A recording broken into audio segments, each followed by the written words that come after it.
banyak orang yang tertarik dengan mazhab al-Imam Syafi'i. Bahkan sebagian orang-orang yang tadinya berpegang dengan mazhab satu ahli ra'yi berpindah ke mazhab Imam Syafi'i. Demikian juga sebagian orang-orang yang berpegang dengan mazhab Imam Malik berpindah kepada mazhab Imam Syafi'i. Kenapa? Karena beliau cara pengajarannya hebat.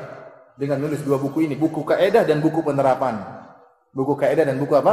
Penerapan. Tatkala itu belum ada kitab usul fikih mazhab Hanafi. Belum ada kitab usul fikih mazhab apa? Malik. Imam Syafi'i yang pertama kali bikin. Ya. Kitab usul fikih dari kitab Ar-Risalah itu kaidah-kaidah maksudnya. Dari sini banyak yang tertarik dan timbullah orang-orang yang hasad kepada al-Imam Syafi'i rahimahullahu taala. Dan kalau orang sudah diajar oleh Imam Syafi'i, maka benar-benar dia cinta kepada al-Imam Syafi'i. Ya, saya sebutkan bagaimana karismatik al-Imam Syafi'i rahimahullahu taala sampai-sampai muridnya Imam Ahmad ya pernah berkata, al-Imam Ahmad punya mazhab sendiri Imam Ahmad, tapi begitu dia mengagungkan gurunya Imam Syafi'i, dia mengatakan sittatun ad'u lahum sahran. 6 orang yang aku mendoakan mereka di waktu sahur. Ahaduhum asy-Syafi'i, di antaranya Imam Syafi'i. Anak beliau Abdullah pernah bertanya kepada Imam Ahmad, "Ya abati, ayu rajulin kana Syafi'i? Fa inni sami'tuka tuksiru min ad-du'a lahu." Anaknya bertanya, "Wahai ayahanda, wahai Imam Ahmad, siapa itu Syafi'i? Saya sering kali dengar kau mendoakan dia." Gurunya Imam Ahmad. Imam mengatakan, ya bunayya, kana Syafi'i kasyamsi lid dunya. Wahai putraku, wahai ananda, ketahuilah Syafi'i itu seperti matahari bagi apa? Bagi bumi. Kalau matahari enggak ada, bumi rusak. Subhanallah. Ini luar biasa bagaimana pengagungan al-Imam Ahmad terhadap Imam Syafi'i. Kemudian di antaranya Abu Thawr. Abu Thawr dahulunya masuk dalam madrasah ahli ra'yi. Salah seorang ulama di Irak. Waktu dia belajar terhadap Imam Syafi'i, dia berguru kepada Imam Syafi'i, maka benar-benar dia mengagungkan Imam Syafi'i. Sampai pernah ditanya Abu Thawr, mana yang lebih faqih? Asy-Syafi'i atau Muhammad bin Hasan? Syafi'i atau Muhammad bin Hasan? Muhammad bin Hasan ini gurunya Imam Syafi'i. Namun dia bermadzhab Hanafi, ahli ra'yi. Ada yang tanya, siapa yang lebih pintar? Imam Syafi'i atau Muhammad bin Hasan? Guru atau muridnya? Yang murid yang mana? Imam Syafi'i. Gurunya siapa? Muhammad bin Hasan. Dan antum perlu tahu Muhammad bin Hasan itu orangnya gemuk ya. Orangnya apa? Gemuk. Ada perkataan Imam Syafi'i, saya tidak tahu ada orang gemuk yang cerdas kecuali ini guru saya. Jangan disangka orang gemuk goblok ya, ada juga yang pintar. Di antara ulama yang gemuk yang pintar siapa namanya? Muhammad bin Hasan Asy-Syaibani. Sampai ada seorang kalau enggak salah Waqi' bin Jarrah juga gemuk. Waktu ditanya, ada yang ngejek, ada yang nanya, nyindir ya. Masya Allah ente gemuk, kata dia, ini karena kebahagiaan dengan Islam. Makanya saya apa? Saya gemuk, enggak banyak mikir. Kalau mikir terus kurus.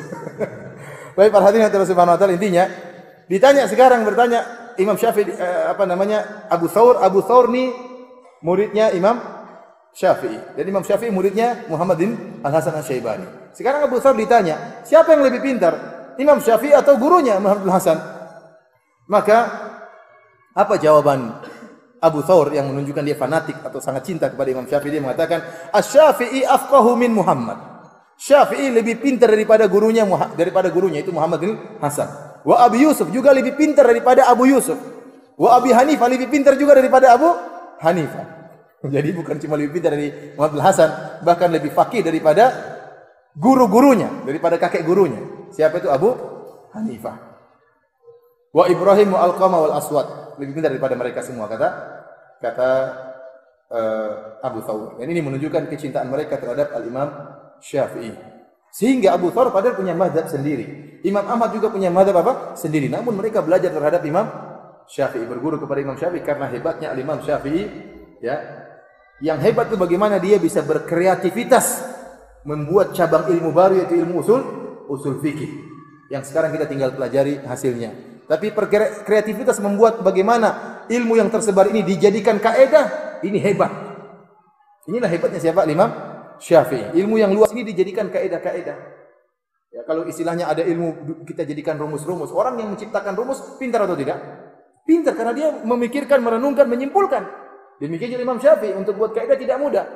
Dia harus meneliti, menelaah, menimbang, kemudian akhirnya buat kaidah. Itulah hebatnya Imam Syafi'i sehingga banyak yang tertarik kepada beliau rahimahullahu taala. Dari sinilah sebagian orang-orang yang bermadzhab Maliki pindah mazhab kepada Imam Syafi'i. Sebagian orang-orang bermadzhab Abu Hanifah pindah madzhab kepada Al-Imam Syafi'i. Sampai ada seorang ulama yang terkenal yang senior juga akhirnya hasad kepada Al-Imam Syafi'i, bahkan berdoa kecelakaan bagi Al-Imam Syafi'i dalam sujudnya. Muhammad bin Abdullah bin Abdul Hakim berkata, aku mendengar si fulan berdoa fi sujudi, berdoa di sujudnya. Yad'u ala Syafi'i, yang dia mendoakan keburukan bagi Imam Syafi'i, bil maut, agar Imam Syafi'i segera meninggal. Doa yang dia sebutkan, dia mengatakan Allahumma amit Syafi'i fa innaka in abqaitahu in darasa madhhabu Malik. Dia berdoa, ya Allah, matikan Syafi'i. Kalau Syafi'i tidak mati, akan hilang mazhab Imam Malik. Saking sayangnya dia kepada Imam Malik. Dia tidak ingin mazhab Imam Malik hilang, maka dia berdoa, ya Allah, matikan Syafi'i. Akhirnya doa ini disampaikan kepada Imam Syafi'i. Dia berkata, aku pun menyampaikan, kata Muhammad bin Abdullah bin Abdul Hakim, dia berkata, aku sampaikan doa ulama tersebut tentang keburukan kepada Imam Syafi'i kepada Imam Syafi'i.